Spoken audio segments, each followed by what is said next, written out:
नमस्कार दोस्तों, बजरंग स्टडीज के यूट्यूब चैनल पर आपका हार्दिक स्वागत है। हम बात कर रहे थे पोएम्स की। पोएम फर्स्ट हम डिस्कस कर चुके हैं, पोएम सेकंड हम डिस्कस कर चुके हैं और आज हम बात करने वाले हैं पोएम 4 की। 7 एजेस ऑफ अ मैन।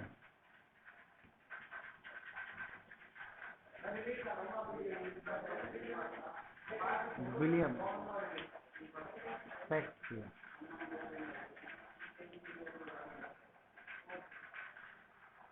दोस्तों, हमने पहले पोएम में बात की नोबल नेचर की।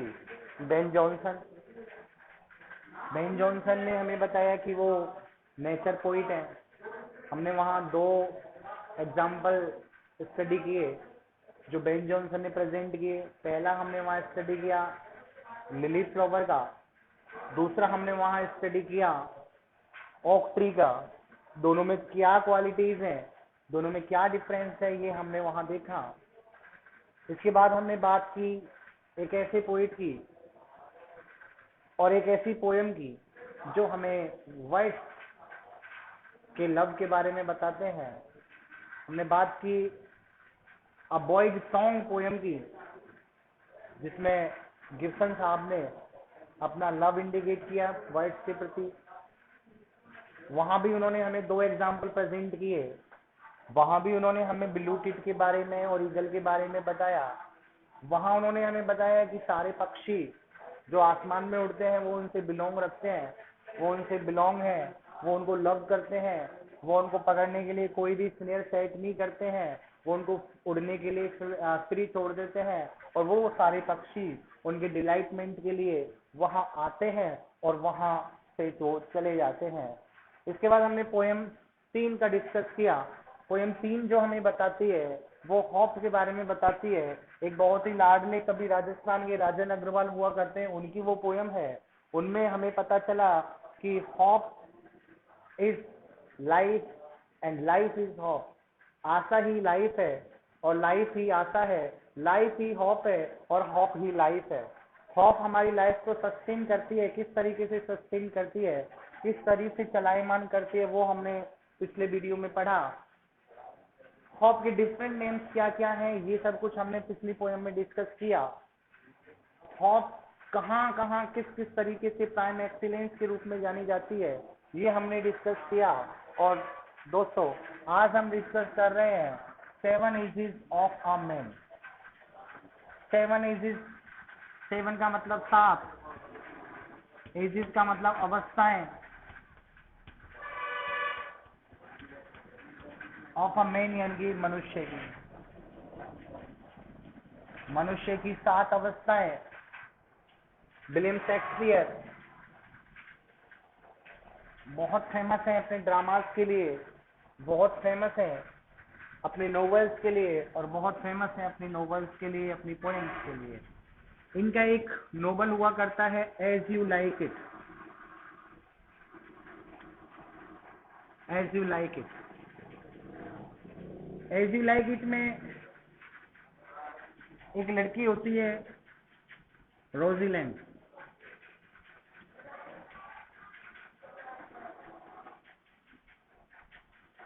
एक लड़के का वो रूप धारण करके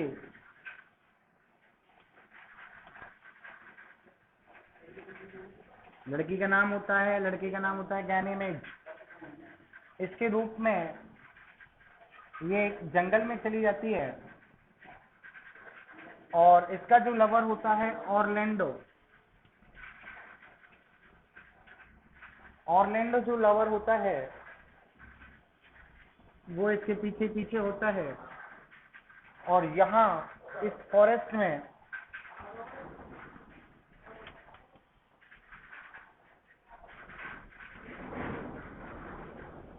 जैक्स नाम का एक कैरेक्टर होता है, वो एक सॉन्ग गाता है और उस सॉन्ग के माध्यम से वो हमें बताता है लाइफ की 7 अवस्थाओं के बारे में। दोस्तों, हमने डिस्कस किया है विलियम शेक्सपियर के बारे में हमने बात की है। इनका एक नोवेल है, इनका एक उपन्यास है, इनका एक ड्रामा है as you like it. As you like it में एक फीमेल होती है रोजीलैंड, एक लड़की होती है, एक लड़का होता है ऑर्लैंडो नाम का। दोनों के बीच में एक लव अफेयर होता है। दोनों फॉरेस्ट में निकल जाते हैं, फॉरेस्ट ऑफ आर्ड्री। उस फॉरेस्ट में जाके वहां रोजीलैंड गैनीमेड के रूप में, एक लड़के के रूप में मुलाकात करती है जैक्स से, और जैक्स वहां एक गाना गाता है, और जो गाना गाता है उस गाने में वो जीवन की 7 अवस्थाओं के बारे में डिस्क्राइब करता है, जीवन की वो 7 अवस्थाओं के बारे में बताता है। तो आइए, कौन कौन सी वो 7 अवस्थाएं हैं, क्या क्या क्वालिटीज हैं उन 7 अवस्थाओं की, उनके बारे में हम देख लेते हैं।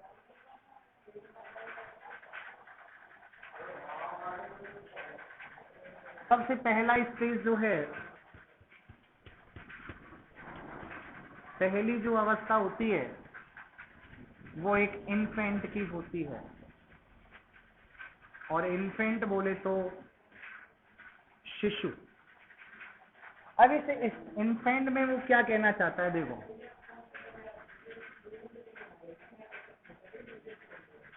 Mewling and packing.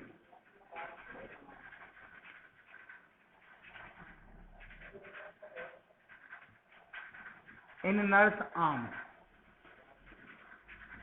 Nurse arm.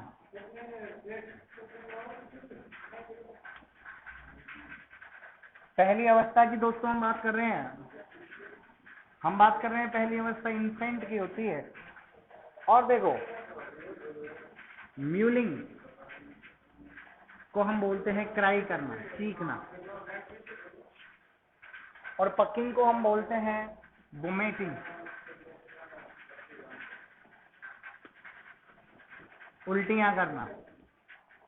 एक छोटा सा जो बच्चा होता है, एक छोटा सा जो शिशु होता है, उसकी पहली अवस्था होती है, और वो पहली अवस्था में म्यूलिंग करता है, चीखता है, चिल्लाता है, पकिंग कर लेता है, वोमिटिंग कर लेता है, उल्टियां कर लेता है, और वो एक नर्स की भुजाओं में ऐसा सब कुछ कर रहा है। ये नर्स उसकी माँ भी हो सकती है, ये नर्स उसकी केयरिंग करने वाली कोई लेडी भी हो सकती है, और ये nurse may be a form of any relative person और personality. So this one is the first stage, infant. Mewling, first stage is of an infant. In this stage, an infant mewling, yeah, an infant mews and pucks in nurse arms. दूसरी जो अवस्था है दोस्तों, हम यह बात कर लेते हैं स्कूल बॉय की। एक ऐसा बच्चा जो स्कूलिंग की तरफ बढ़ रहा होता है, यहां वो क्या करता है, unwilling to go to school, वो स्कूल जाने की अनिच्छा प्रकट करता है। दूसरा, just like I smell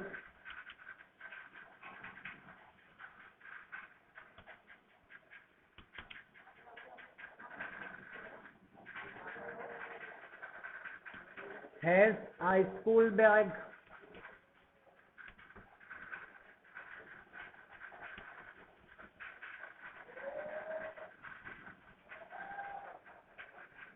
shining morning face.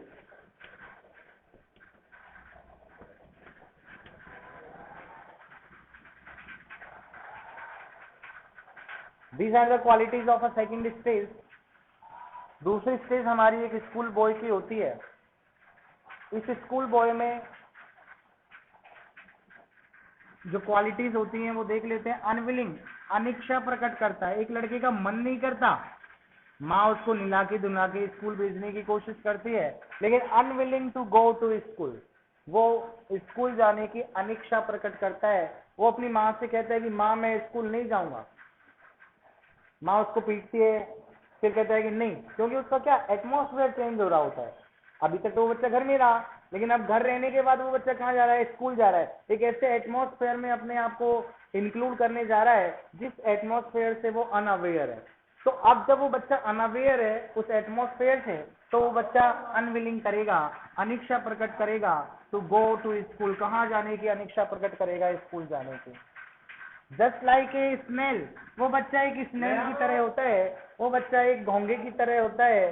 और देखिए हैज ए स्कूल बैग, और उस बच्चे के पास स्कूल बैग है, और लास्ट में देखो क्या है, शाइनिंग मॉर्निंग फेस, और उस बच्चे का जो फेस है वो बिल्कुल शाइनिंग कर रहा है, वो बिल्कुल ऐसे शाइनिंग कर रहा है जैसे कि सुबह होती है। और उसका जो फेस है जस्ट लाइक आ क्रीपी, ध्यान देना, एक लता मंडप की तरह, एक लता जिस तरीके से मॉर्निंग में शाइनिंग करती है, उसी तरीके से उस बच्चे का फेस भी शाइन कर रहा है। अब देखिए हम बात कर चुके हैं दो स्टेजेस के बारे में।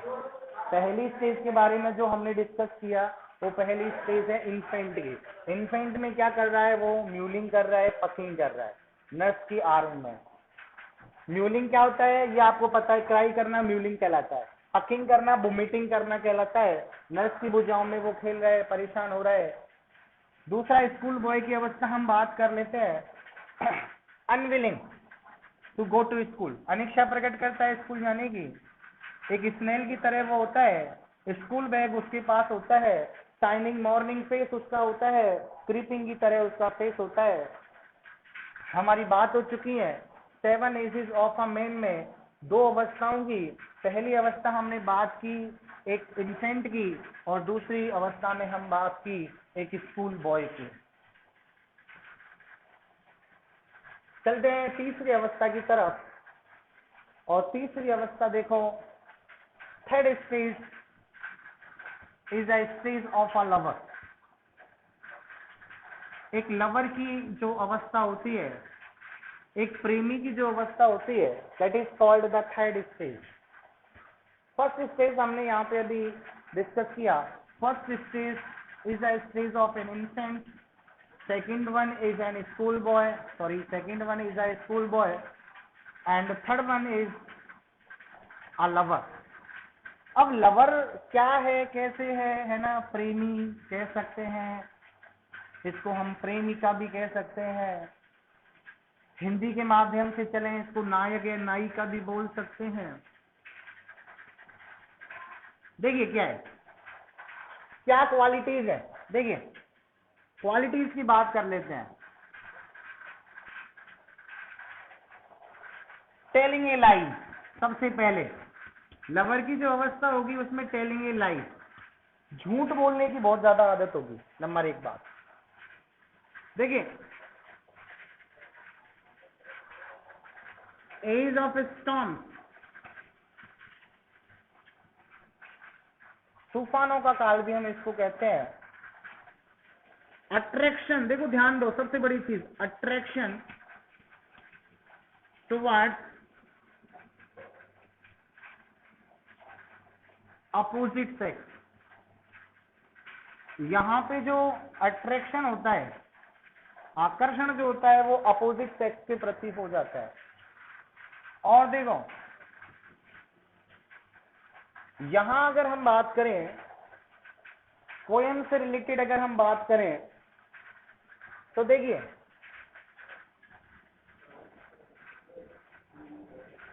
बैलेट, एक गीत लिख दिया जाता है लवर के द्वारा।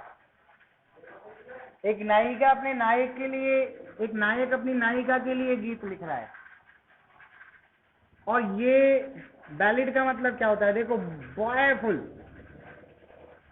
एक दुख भरा गीत, एक नायक नायिका से अलग है, और जो उसकी बिछड़ने की हालत है, ऐसा इसमें डिस्क्रिप्शन है, ऐसा इसमें वर्णन है। और ये जो है वो आईब्रोज, ये जो वैलिड लिखा गया है वो आईब्रोज के बारे में लिखा गया है। ऑफ हिज बिलव्ड, अपनी जो प्रेमिका है उसके ऊपर, उसकी आंखों के ऊपर, उसकी आईब्रोज के ऊपर ये वैलिड लिख देता है। और देखो, shine like furnace,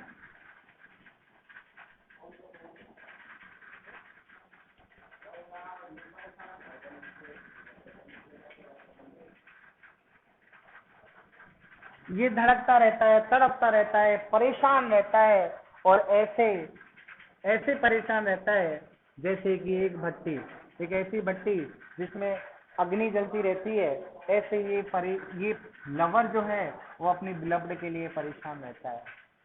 third stage की हम बात कर रहे हैं। हमने देखो क्या आइडेंटिफिकेशन ली, टेलिंग ए लाई, झूठ बोलने की एक अवस्था होती है, तूफानों का एक काल हम इसको बोलते हैं। उसके बाद अट्रैक्शन टुवर्ड्स अपोजिट सेक्स, इसमें अट्रैक्शन हो जाता है, अपोजिट सेक्स के प्रति अट्रैक्शन हो जाता है, आकर्षण हो जाता है। और देखो यहाँ इस पोएम में जो लवर है वो अपनी बिलव्ड के लिए एक बैलेड लिख देता है। ये बैलेड उसके आईब्रोज के ऊपर है।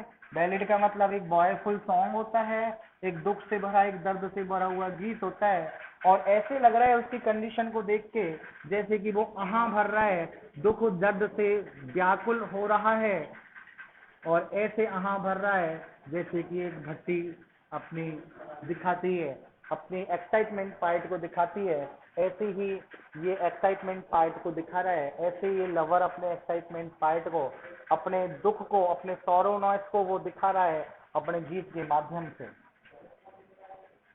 तो ये हमारी बात रही लवर की। प्रेमी की अवस्था होती है, प्रेमिका की अवस्था होती है, टेलिंग अ लाई, इसमें झूठ बोला जाता है। Is of storm, attraction towards opposite sex. In the poem lover, है ना, एक बैलेड कंपोज कर देता है। ये बैलेड बॉयफुल यानी कि दुख से भरा, बैलेड का मतलब दुख से भरा हुआ गीत होता है। ये जो बिलव्ड है उसके आईब्रोज के बारे में ये गीत है। और लास्ट में ये क्या है, ये लवर जो है वो एक भट्टी की तरह तड़पता रहता है। दोस्तों हमारी अवस्थाएं हो गई 3। अब हम बात कर लेते हैं चौथी अवस्था।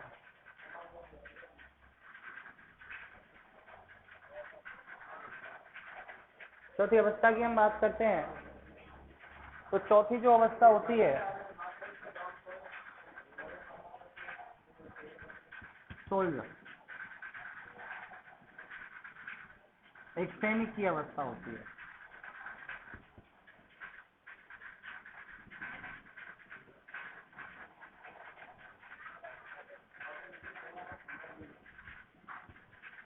अब सैनिक का मतलब क्या होगा? A man full of responsibilities, एक ऐसा व्यक्ति जो जिम्मेदारियों से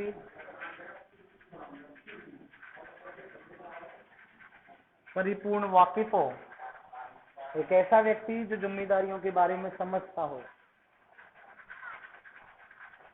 देखिए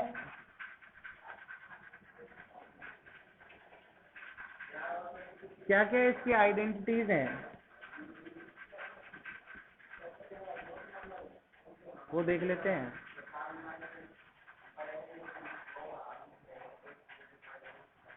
रेडी टू फेस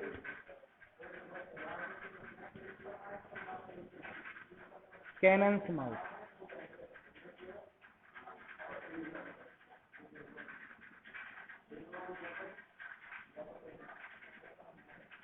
उसके बाद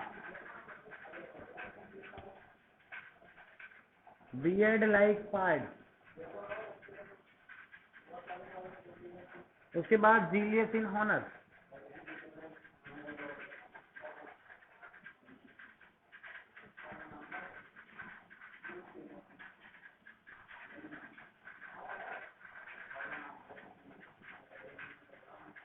ready to fight,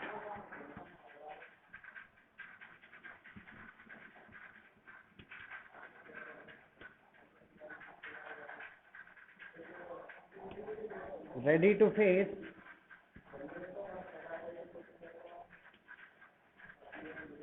the difficult situation of the life.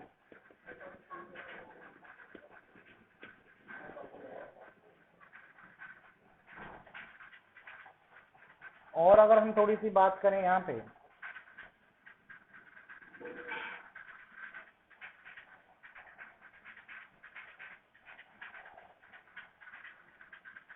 Decision making,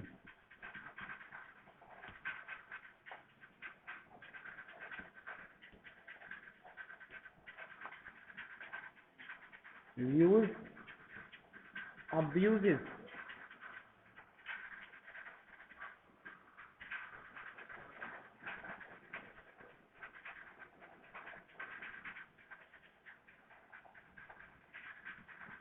आइए बात कर लेते हैं चौथी अवस्था की। चौथी अवस्था एक सोल्जर की अवस्था होती है, एक सैनिक की अवस्था होती है। सैनिक से मतलब होता है a man full of responsibilities, एक ऐसा व्यक्ति जो जिम्मेदारियों से परिपूर्ण हो, एक ऐसा व्यक्ति जो जिम्मेदारियों से भरा हुआ हो, जो जिम्मेदारियों को जानता हो। Ready to face cannon's mouth, ये ना कैनन के जो फेस है, कैनन मतलब तोप,